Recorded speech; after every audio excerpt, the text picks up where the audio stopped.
B.J.Harrison and Epoia Studios present an unabridged recording of the Edgar Allan Poe Collection. Neither this recording nor any part of this recording may be copied or reproduced without prior written consent from B.J.Harrison and Epoia Studios. The name Edgar Allan Poe usually conjures up images of gloomy crypts, ancient castles, and swinging pendulums. There is a profound reason for this.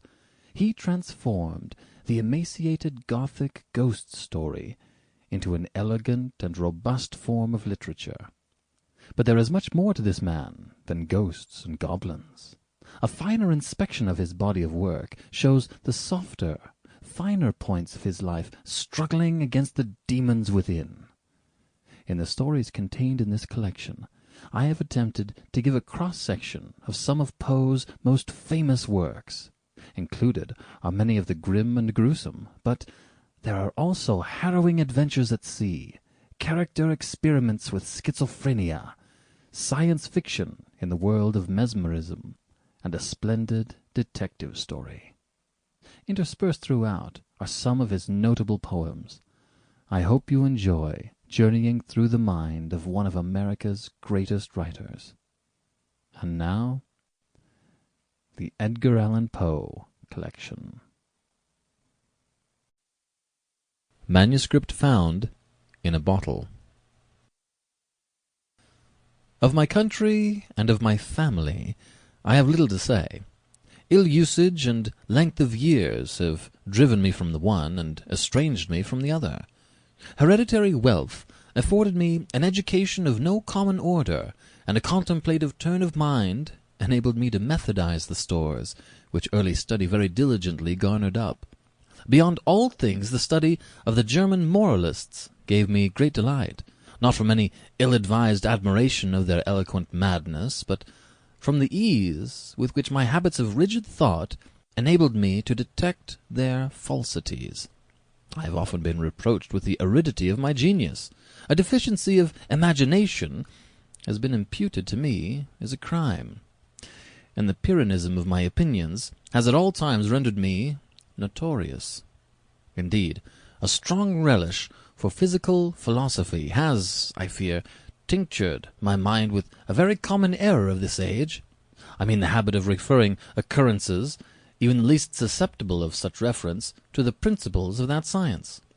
Upon the whole, no person could be less liable than myself to be led away from the severe precincts of truth by the ignes fatui of superstition.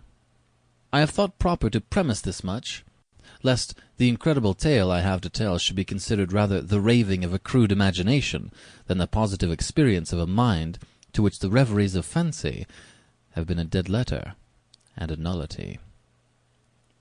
After many years spent in foreign travel, I sailed in the year 18 from the port of Batavia, in the rich and populous island of Java, on a voyage to the archipelago of the Sunda Islands. I went as passenger, having no other inducement than a kind of nervous restlessness which haunted me as a fiend. Our vessel was a beautiful ship of about 400 tons, copper-fastened and built at Bombay of Malabar teak. She was freighted with cotton wool and oil from the Laccadive Islands. We had also on board coir, jaggery, ghee, coconuts, and a few cases of opium. The stowage was clumsily done, and the vessel consequently crank. We got under way with a mere breath of wind, and for many days stood along the eastern coast of Java without any other incident to beguile the monotony of our course than the occasional meeting with some of the small grabs of the archipelago to which we were bound.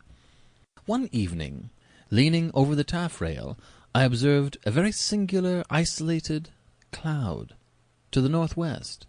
It was remarkable, as well for its colour as from its being the first we had seen since our departure from Batavia. I watched it attentively until sunset, when it spread all at once to the eastward and westward, girting in the horizon with a narrow strip of vapour, and looking like a long line of low beach. My notice was soon afterwards attracted by the dusky red appearance of the moon, and the peculiar character of the sea.